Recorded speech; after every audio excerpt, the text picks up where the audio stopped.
So check it out, guys. This is a beautiful, beautiful moment that we just gotta bring souls to God, man. We gotta try the best that we can and take the possibilities and do not take them as granted. Every time that you are able to do so, we should do it. Okay. So check out this. I'm gonna put it right there so you guys can actually check it out. I'm gonna try to put it up here. All right. So it says, Dad took me to the Shah in 1973. I was 9. Always after I look out and protect the Jewish people. So however he probably spelled something wrong right there. I have no religion. I don't need one. I have love. So this is what I answered him. The greatest act of love is selfless sacrifice for your sake of being. Jesus Christ, heart emoji, he loves you. I took advantage of that because he says, I have love. I don't need one. What does he not need? A religion. So I took advantage of that right there and I said what I said. You guys, I read it to you. So this is what I liked, because this doesn't work to a lot of people that say I don't have a belief system and I don't want religions in my life. And he says, thanks for that, Brian. Any religious beliefs I had as a 9-year-old left me that day. Men's inhumane horror.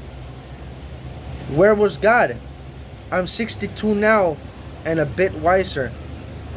I like to let him in, but I don't know how. He seriously has some internal issues. I'm not saying that he's mentally ill. It's just something psychological with the sense of God. And this is what I answered. The same way you start building a relationship with a person, how to let him in. Or when you're married, you may know their name, but little by little you know them better. What is really cool is that he knows you better than you know yourself.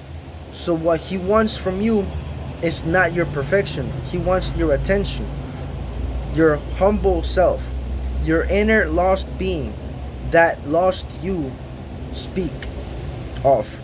He remembers who you really was. How to get to know him? The Bible. Mark, Luke, Matthew, and John. Start with John. That's my favorite. Do not mind the theological riddle. That's a step after. Like first learn how to add, then multiply, and then you jump to different levels like algebra, and you just got to go step by step. But your main mission is to understand the love that he has for us. One of the most beautiful things that I learned about Jesus is the suffering that he went through, and he self-willingly went through it. For at the end, have him say, Father, forgive them, for they know not what they do. And he ended up forgiving all the people that did wrong to him, as innocent as he was. But on our behalf, we are sinners. We make mistakes. And sometimes we do stuff on purpose that costs us consequences for our actions. And though when we do something stupid to somebody, you got to remember Jesus forgave those who hurt him while he was on the cross. So he teaches us how to forgive and how to accept his forgiveness, which is more importantly repenting for what we've done and try not to continue being that type of person and accept his forgiveness. It's not about you forgiving yourself, bro. It's about him forgiving you. I will be more than glad to walk you through this. Send a friend request and we can be friends and explore this topic even deeper. But to tell you the truth, he didn't send me a friend's request, so we're gonna have to leave this to God, okay? So he answers, thanks, mate.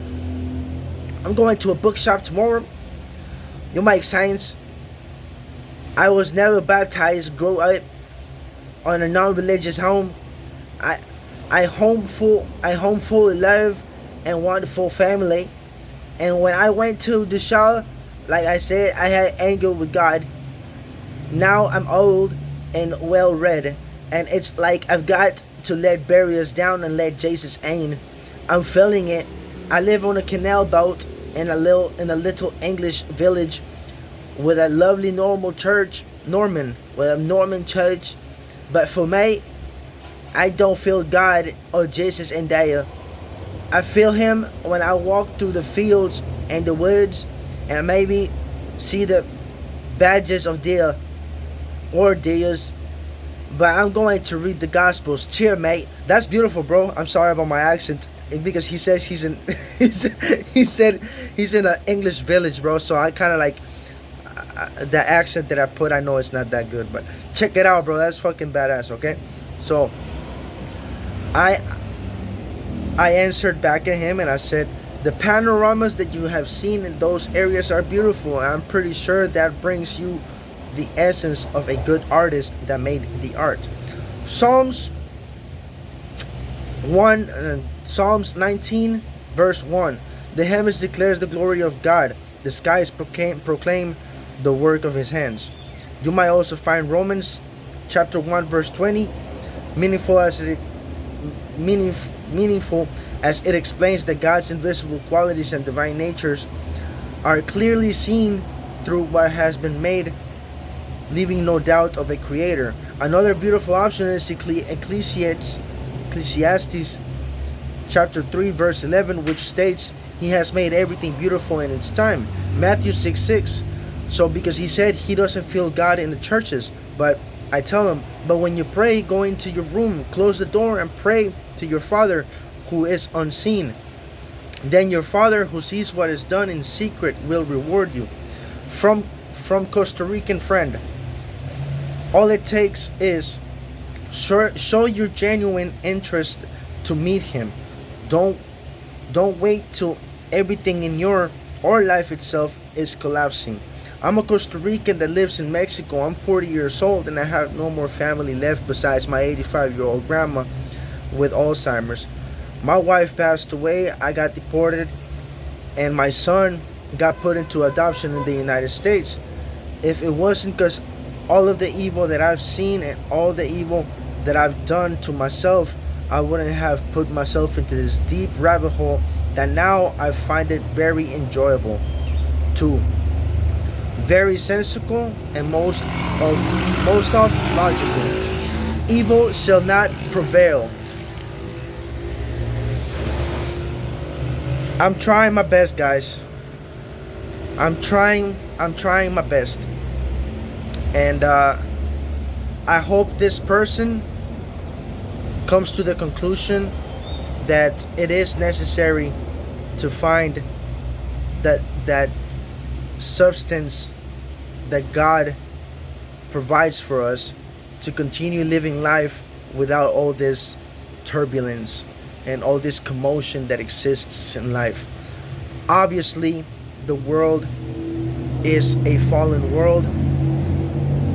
The world is unfair, but God makes things with justice, and He is fair. We may not sometimes see His hand at work, but us that believe, we know that He will. We know that everything that He stands for is love with justice. Love, justice, fairness, and evil will not prevail. And that gives a sense of peace whenever bad things happen. Like when my mom passed away, I don't know, I hear so many people that when their mother passed away, they go through a really, really tough time. When my mom passed away, I was sick of a bacteria in my body, and I was losing weight rapidly.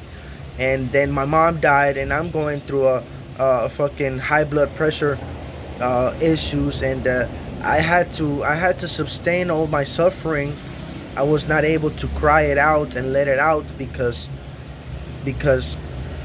it started racing my heartbeat and the bacteria was acting up in my body, so I wasn't really able to let it all out. And I'm really glad that I had God as a sense of being in my mind, that I need to let go and continue life, holding his hand. And he held my hand. He held my hand the whole time, and I'm really really grateful for him to have shown me his presence and his hand through the whole problem. And I really hope that homie right here, his name is Sean Taylor, I really hope that he finds a minute, and that minute to be the greatest minute in his life, and Jesus takes advantage of that. Let's pray for him, guys, and he finds God's love in that minute. All right, if you guys like the video, I'm about to get to this part, so if you guys like the video, press like, subscribe. I'm about to make it to the 500 subscribers. I want to look at the 500 as a past thing and be over like 1,000 one day. And subscribe, and I'll be seeing you guys in the comments. Y'all be seeing me on the next video, and may God bless you more than me. You can have it all.